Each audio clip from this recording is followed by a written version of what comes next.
o le mātou tānia, e ala ia Iesu Kristo, lo mātou ma lo mātou Whamai le tua whamai.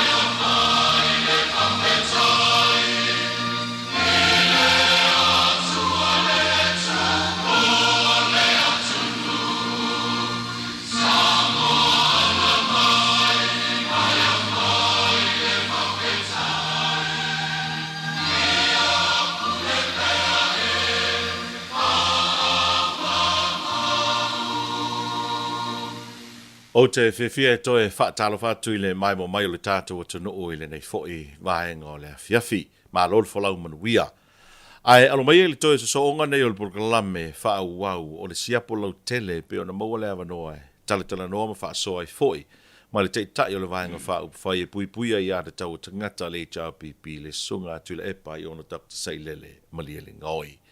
Whaatalo whātui lau o whionga le tei tai o le HRPP le nei whiawhi, mā lol so i fō manuia. Ja, whamalo toi so alo le whawopea tā polokalame le matau o lo telefoi e isi au polokalame fito i tonu a il whatalanoanga o sui i o le foi vaenga le ua te maua le avanoa tāti talanoa i tātou polokalame masan.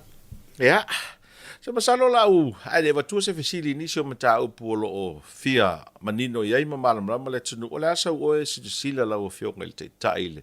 Tali mai o le malanga a le tātou vaenga no il motili sa la whaia me se foi tu malo ia o mai. O lawa vai o le fia tangata.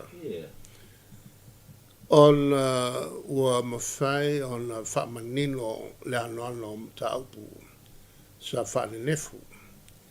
Mana tua o le atu le HRPP e whalau i lola na polokalame. Polokalame nei po o le ama le tolu le whawa e aso talu o na uma o na whalau i loa. Ai puna mai loa le fast. Whalau i loa fo i lato polokalame ma le tātou vai o tu. Ua o whatatai uma i mea le HRPP. E le malamalama fo i la. Pena o na kangwa ile me se mai yang kaulio la ko polokalame o le mele sa o talanoai aua leo mai fua e faunga ia polokalame le HRPP o la tu e fainga la tu mea fua e la tu ngalu nga fai e o leo mai faunga fua ngalu nga le HRPP e falong lango ia la tu polokalame aua e leo i roe tangata, e tawana i roe tangata, po a tonu ane la tō mea fai. E wala mai fōtara no mo mea o pensione, o mea le HRPP, tala no fua te unga tu pele utos, o mea le HRPP, karongo fua e wala, e le kise, o mea le HRPP, le sa umai le pese o le HRPP, le snapi. A nana fo ina whau e sina fai pese. O le iko le loko. E le upu le eleini mea fai le fast food tau sa. O ia le ni mea fai e le kise ngange maura kere ngange whaka. E fai mea ia. O le kiki a kamalea. O le auki. E mantua. O ke mamalama le mea ia. Mai le teimi sa o ngalua il malo. E le awhi sarau fitu. Tau sanga o tangata whengaruanga. Ia ona o vea lole o ma minsta, a vea ma palemia. Ai tua ma tutonu al malo. Tua o tangata whengaruanga ma tofi minsta. E le sa o talanoi. O mātou i lo official tupe, a mesa. E a maia ia mo meo whautuanga tusi. Fa mo mau mai o lo mau pe na tulanga i tu tono fa mo mo al cabinet tu mau ia e par mi uma par mi o tu potam se se lo fifa e fitu tor tu le mai ia mtaafa tu par mi mai ile lo foi na so ia le mai e maliu e ana toi foi mai le palmia ia putam se le lofi le fa so tu por efi la fa fon mai tu por efi o lua tua il tanga lunga tu pe mo sai de tu li pot ia se so lo ma le tu la fo o ver ma mista ma palmia o le fa nga lo no venga o le telo ne me uma ele se me o di box Moni lava, malo. Fia me malauli wa lewa nei lalo o lau wha malo. Wa lewa nei lalo lau te inga. Ia ai pei o e fōringa mai ua toi o ese atu. Ai toi tau ai maa mai. Ai masi ale a lauli. Ai sea? Ia lauli ai o lesi le tangata sa o manatu. O le atu le mai o se faipule fa tutuinga ai peta il tulanga le va ona vai nga tupe ta matai lono loa fa le ton wa ave fa mo tupe na mata mai ale la misa ai fo ma se tasi foi pule la ua fenga business Pesta. le fenga pesta Yeah.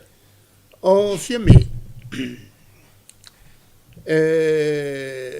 alo lim tam tau lea Yeah. il telo teimi ai mai sea o le alo o le sa ave foi ma pale mia ia o no fo mautu fo ia le mato vai un fa fai ai ia fo ia wa sau pe wa le lava on sa ia le tulanga o mo me voler le collective responsibility o le tula fono le a fo autasi fina ngalo e te tau autasi fina ngalo e se mata o puetasi on tau foi na lango lo le pela fina ngalo ma wa a me so ia tu lava no ele minstai e fai ia le me tu sai malon fina ngalo tal fia ele o mamlama la fia memla uli o tu la fono to tu pe uma me ia e lalo tu la fono to tu pe mo le puinga asset me to tino la tuno le ia uma tu la fono ia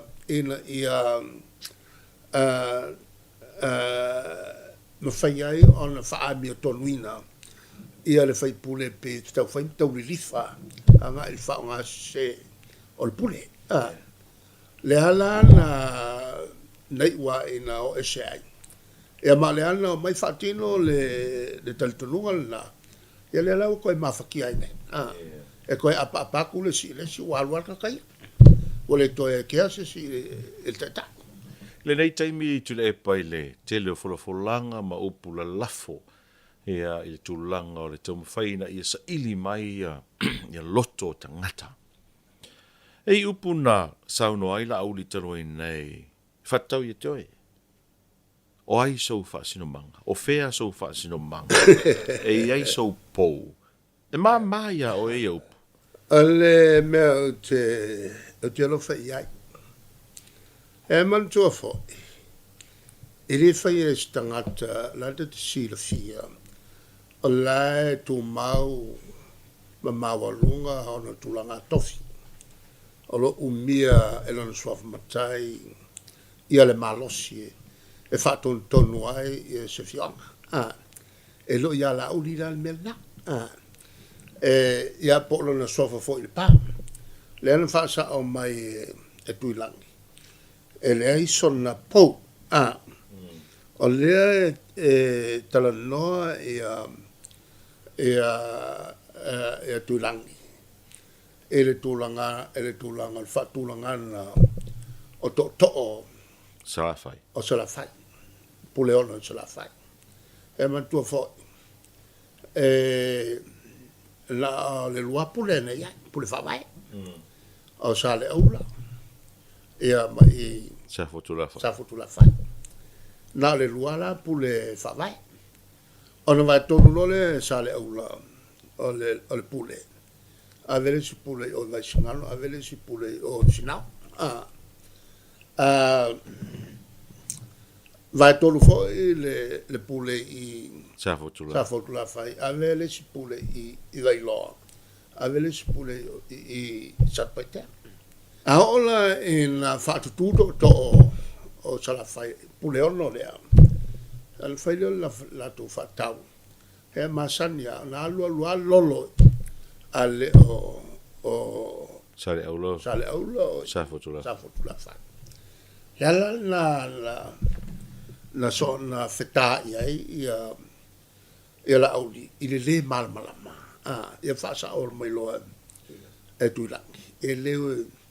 E le lue si ia le uru o le ala akau au e lue le uru e le ai songa kulanga a le auli le ai mkua le ai mas kulanga e le afo e to o pule ono sala fai ku mai la le pa o mai fo ia langa e le ai fo sona po e le ngaka e le ai songa po ai le la unga fo ao inga fongo pa e afo e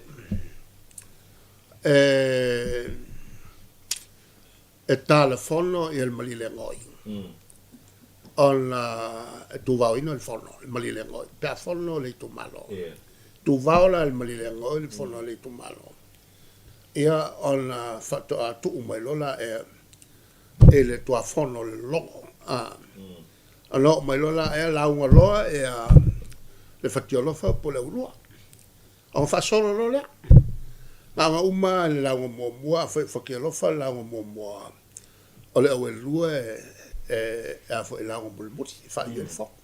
On fa solo lola ko le kumalo. On solo le ma kupola fa. La fiona ya kupola o fa. Uma lo kupola o fa. So solo am far koyo vai na. O malo farkoi solo ma puka lang longa winga la a fai le pupu e la o pukiu o ila ye le kupo e le la wa se kupo o le pukiu po le pupu franga pupu a molo nga solo le o masale pa a le kavai ia o sangale a foi a mai le finangalo a umalo nga on foka solo le ma le kele ia la ale kula eta e po lo fie a mai le finangalo o le kele ia po la fo i pa le avango ko ingai a umalo o nga fai ulo le fongo a fai o fakiolo fai u fongo o nga le sala o mo o lo po fakelo fa la o mo e on fai lo le la unga ai le si kam pungef on fo ka paki lo la ma i fo in la fa kula nga o nga fol fo ngol pa fa kula nga ku fakelo fa mala u le me ngofo ai ia le kamal ele kula nga la nga le Au ele sofa matai o la uri tua ia auto. Ava le so fai kupua. Oh, okay. E man kupu, man tua fai la tupua le usunga fai kukua. Ale afo. E man tua fai le ngafa fai le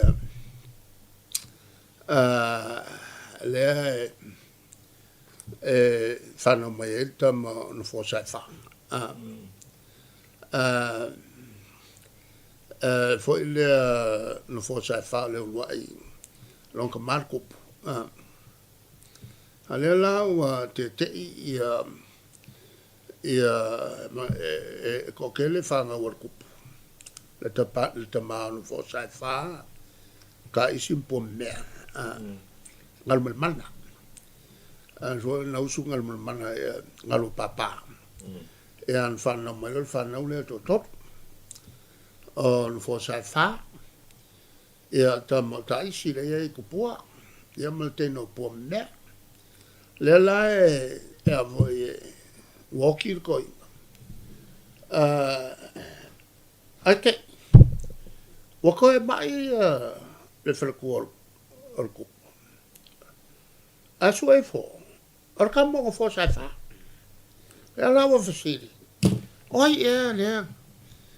Afa se wako e fanga wa le masio whalaku pula.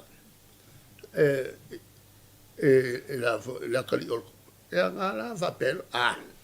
Se mo me o kaiori. Ya le la mo wele. La sofa el kupu el paro kaiori. El melanga. Ele kauson kau kala I mea ele o ia longa malmalapa. Pe forenga mai ele malmalapa foi. Le la o kalonga. El fakio lofa mala o e fa pa ia inga ngof. Yeah. O ala le kai me fa ele fa unga election. A wa ele me fa on sa fa. Ia se ko inga skabali il fon uso el pa il malel ko el malel ava pe ale fa pa inga el fakio lofa male uru ole upula le nga fo mai eso ngo fo ole wa fa inga umaya finangalo kampungef ole la el kae ka fiel ka pu el kae ka fiel ka bler fo nga ki di so nga kalangoa I kiri kau kalangoa si wala ngale ka nga kairi malmalama e long fasi ngo manga a fai ele malmalama I sawa ole fo ele malmalama I ole mela le kupunga ke longi me fai ele malmalama ole si me e fai ka waso ole si me e kinga ngai lo pelo e fai O le saunoanga fia me tarua I nei le utali ai la fonga la aulin whaalau I loa I lato whaalau I loa. Le pe fo linga mai o ta pena fia me e moli e ave se mata upu I leo ono le tūlanga fo I le o le saunoanga fia me la utau mai tau atoa I lau te talo I ala auli tuu ia le ta alo I tangata ai ta alo I mata upu whalau I tele mo le manui o le atunu le aso o e sila fia alo ka ia manga koe fia me o upu ia lafo ia ke ia e a fia o mai kulanga kofi maulu o mal malo. Wa levan kau fai sanga fai unga I. Wa levan kau nga moria. O le whaaleanga o le pale mia o le malolo ngai. O le whaaleanga fo nga kofi maulu nga o le malolo. Kau nga e ka kau a nga manga kua le menga. E le avange le ke le lopo le alko nga mele kupu. Wa levan kau fai sanga ngai inga. O le ale whaafitau ni onga I lau oe sila o lo whea ngai ma sa mo I le temine nei.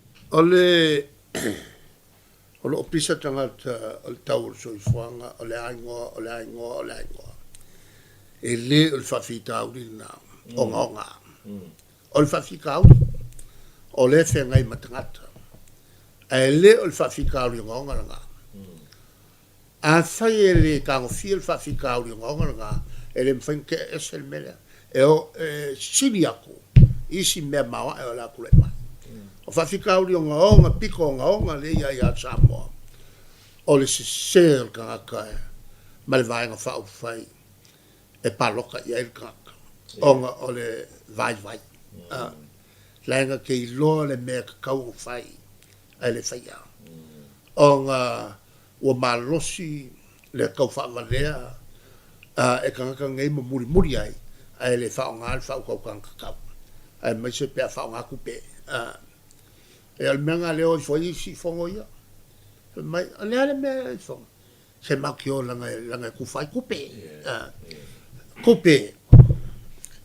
kupe ange ka alo ki apolo kupe na fa ka wai ka koli e le si fo ka ka le anga la e ia ki apolo ko ma se ori a koa ele kaka le nga whaala ka inga ka kori ale mele ka aloe fia kele ki Apollo longa winga ki Apollo le e a inga ke pulea ma fau uma la konge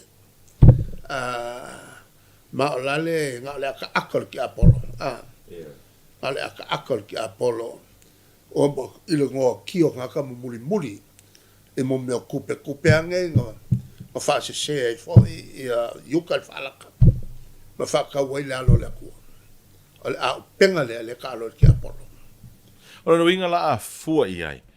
O le whaafitau ria ngonga le whea ngai ngai matatou. O tangata o lo taita ia le tunu. O ka ngaka ka ia la. E le ngaka la i kongo le malo. Au la ko umangei. E unga ia fai unga se kongo o ku malo. O leo tala noa mai la uli tupe fou. Tupe fou. O la le meo le tupe fou. O kupe le lea. Oh. Kupe e maua mai e mo meo sori tu la fono. Sori ngā tu la fono.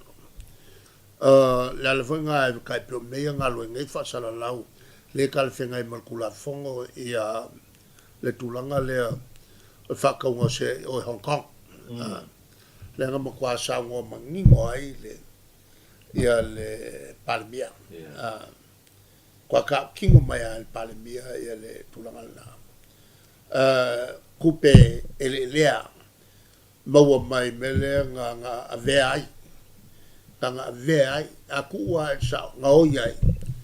Kupe al kampangi ai fo ia lako ma pesca. Lele ai pisa fa mai nga sao mai ai, ele sao mai ai. La ai nga fa i lo ele. E vui e ki kele me pio ia kong ai le fai e pesca o nga vaku uma ia fa maunga. La lau mo uma al fa velave. Longa winga wa le loia lea nga lea mi kongu il whainga le whamasingonga nga vesea ia whamaunga ia nga wakoi pesca la laua ia i umai a pesca mea ia wa lau koe lo maloma le whamasingonga koe whai o koe moria e lauri ia pesca i sfuru milionga ka la e mo winga wa koe wa ese le kua ma fofongo le wa i kongwa e koe pu e nga a o le foi e whakali e unga o le whamasingonga le e ngei o le o maia o le mokua ke leo le a whainga i ngā i mori mau i anga whai a le whakali e le si whamasingonga mulmula e mulmuli mai e whai le e si riakulanga kau kia le whamasingonga nga e oe mai a kwa e ku mai a po fefe a le mele ang kopu sa kau mai ka la faila mi ko la sa ili la mi ko ala le mele ko ya lo ko wa fefe fa mo ba ya pe fa me ola fo tu ina la tu lo ia a wa fa ko nga lo ia a we ke lo ke mo ba wa kere nga le nga pelo ia wa mangingo mai i mo ba ia e pu e maka ngai mo ko ai mai mau pe ana fa pe fa au pe mori mau e pe over ma le luas fulu mori mau mai mau e o fa longo mo le ka ko fa longo ia a wa me mo le mfenga ko fa longo ia ala fa nga mo fa sino ku sala la ota lia fa au ka lia fa sino malo le ka wo le melga e ve ke vai a kwa ia e ku fo mo pula mai ala ke lo kwa le fefe o melga nga ka e a fo e ke koko a kulkuriloa o el kulafo. Ia wa e pei fo i sala lafo matua ia le ala. A o le ana whaina mori mau o le ala. A e leisa na mori mau na whaia. A o le upu ana, le fo i lau te mai tau atu. E pei fo la tu whaalau i loa le haru nei. O le a saua ma le whaupunga lea. Sa ili le a mio tonu. A mo kwa i lo le lea kaka le lea mio kong. A le lea mio kong le sa va ia kwa kong o le palmenga o whai mai ai. A luanga saingi pepelo. Kau ko pepelo lunga ku spaia o longa ngoa o la ulu maliko e le singo fa penga o ye la langi ngi e wi la le fa malosia le fa msingonga e fa nga le swa fa la ulu maliko e fa mele ku malo e le singo fa penga o le o fa nga a le foila e le wi foia wala fa o le avo yo le kula fo e kau fa sala mo a wa lo winga a fai wa fa maungia le i se pole ala vale wala ngala inga fa maungia le i ko inga a ingoa a lo winga e kau fa sala mo ko masinga se o aku kanga kai e whainga la ko morba alele ia kol masi ala wa whaunga o le ala kilo ia pesa kaunga whai kasira ia mea e kauang ko kilo ia malo e kule ba ele po le ale mea nga whai whapere ko ngai O le anawa tau fo lea afeta la ale tau pipi mo le pepe fou. Tau e maua leo lisi afeta la pe a umatui. A leo te mai tau atu e pe e fo linga mai ua whata i tai pe kopi e lato. A e pe la e fo linga mai to a whato a maua e le tupe ale, lisi tupe ale pepe pe a wha pe a e whai poipo mātua ma umam papatiso le pepe. O se mga ku vai kere lea. Ale memo mope o fia kua.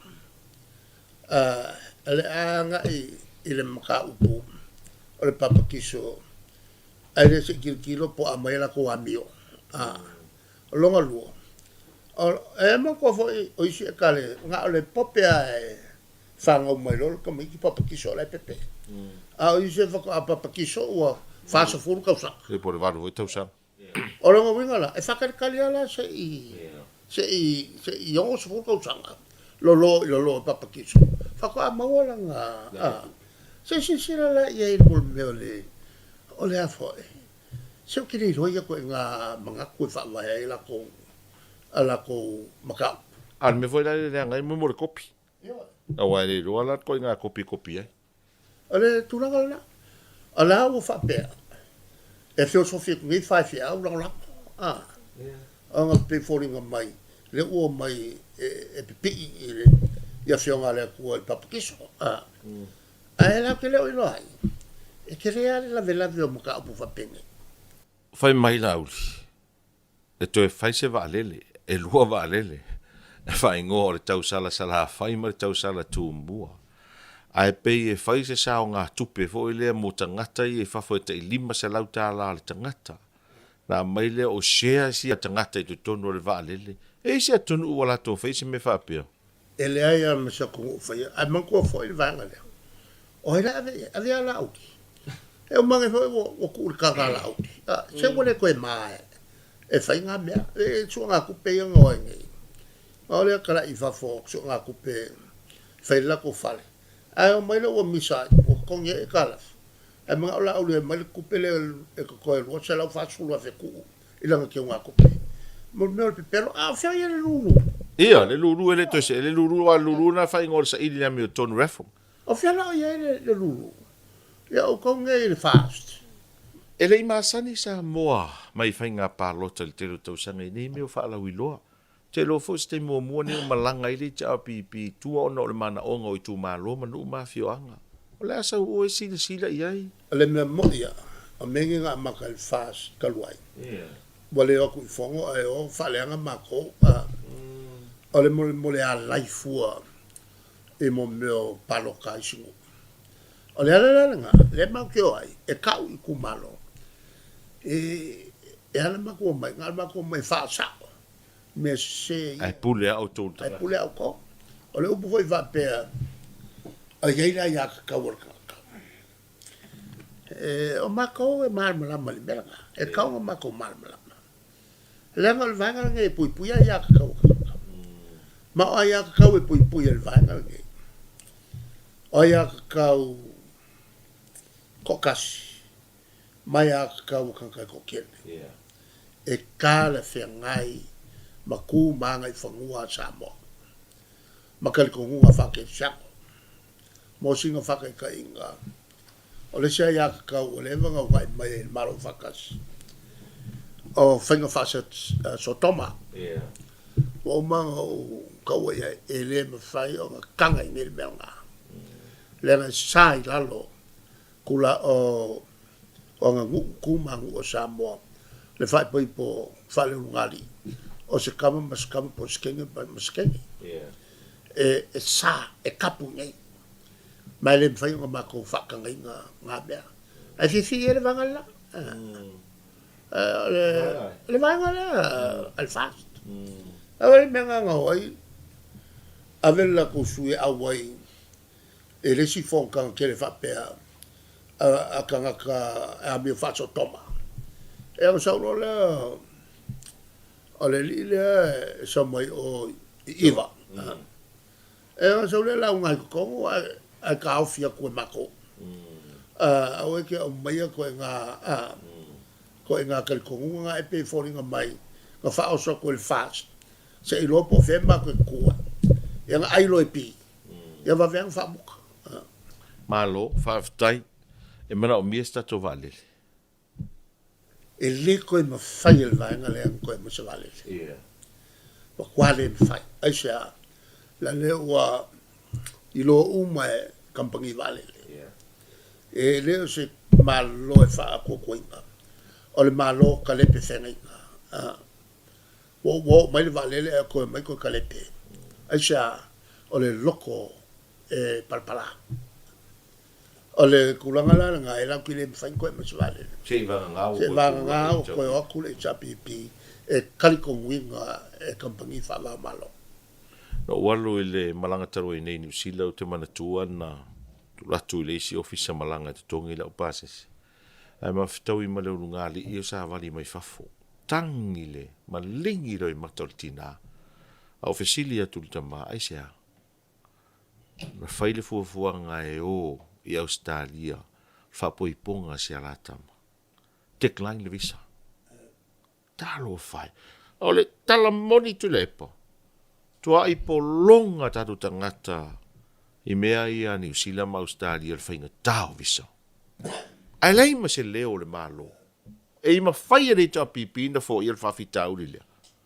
a whainga ma whai le chapipi o koe langa a lea i kua mai o le malo le sikisengi mo wha mangi ainis e sidi aku o whain kāl mea ngai lo le melea o le kalango i visa e ongo sifulu a kungo o le lalolangi lai o koe lengi visa New Zealand la le mea le ufole whapengai ko whai Samoa la e ngā lue ai ia le si e le fionga fo ia ngai afa mai si ka le chapipi ma kako felo ngai malako e nga ia vakum sengi se kele e nga ia e fa pe un kala New Zealand e le ongo suru malola langi o ko lengi visa ia ka kala mai fo mo Samoa mai le malolo fenga malolo e alang kako wo o le fala venale kako kiukei o kako kai e kako le fionga fo ia ngai si kaka maku i angafi sa ofisiri ai ava ma feololanga ai kaka maku fala kai o mawala ko siksa ele fio yo ya fio yo maru ai langa o nga o vai fanga ko mai o mera le ka ke como foi ai o si me ke le o ka fingo nga lu nga ka ko Alo fa vai kai. Alo fa vai kai. Ai wa aku le vaenga le ko susulu. Ma le kuala. Kuala le Bonvasio. Sui le fainga. Ave a fo e pule ai e fon fa vai wa la kula e pule e nga ko kongi le okupe el fon fa vai la ko komisi ko kongi kupe o ele mtaraluanga e fo si ko nga kupe nga kusa fa kolu nga kongi kupe e tangata le a kange la nga fili mai o awa ku fo ko kongi ane ko kongi la ko ia fo ia kupe ale mena le ko wa va ku ngeka o le va ku ka manga o ia le vanga le wel poko masangi sa wa ku mo ma train la ko ma fa ka I fa le fingal ba ale la va ku ko o ka fast ele é se poko masangi ale la la fa me wala ko mai ale foi fa va ia la ma fa la no mai ele ka ko vem ka ngo fo nge vai ma ba ya ele fai ngai I ka kai kua wala e mama le fango a fa fa ka kai e kaula se o makua vai ia ka wai ke le lo pe fa pe fe o nga sao ngi ka kai luka O le vaenga whai ul tātala noanga wha mule mule. Te manatu ia ona e alo ia lava mwha alo ngia e le atu nuu ma a inga lo si o fonga ma lo leo. Ma se leo fo e watu ia te oe. O leo mai tau atu pe a ua toa wha te lopo o toa wha nei wha naua. Whano so i fua e le tenki fiva. Ai mai ia sa utu o lalo fo e ia ilo tātu o tu nuu i le pui pui inga o wha nau le nei vai taimi a mai se o le nei wha mai la tau ia. ala o atu ala a fai o le se mea al malo e fai le o la tam fai a inga li fai pule mo komiti tu mama e keu mo fangua wa ai ki apa e masangi o nga pa uai fua vai a ve se uma pa ula e a foi ko ko mala ula e pu ele vai ma fai ma ngofanga fanga wai nga ma vale ona ave il falmai e ton fiti aua le falonlango il fo ele la o le foi la falonlongo mai pea ma tau po vatu falma al fautuanga ele malo va vai ele leo nga fautuina al minsta e fai maluka e va ai le me tau lu fai o la lava kongi o la lava kongi mai kau fai ngalwa se i so swani tanga tato tunu ma fai fa sala lo mai po o fia o mali liu e ka ko ke lo ai mo kia o le ngasa se le ku pungai Malo, whaatai tele mo le awanol nau whaafonga mai mo le tātou tunu. Taulunga ma le whaaiung fo le talanoanga ma le taitai o le tāwa pipi sunga tu le pai ona Dr. Sei Lele ma li le ngoi i lunga al proklame o le sia po lau tele. Whaasoi fo ia.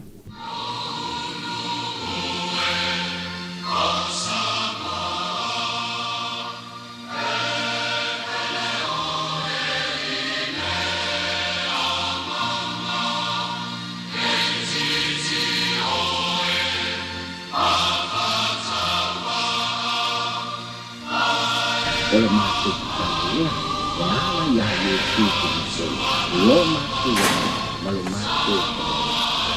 mai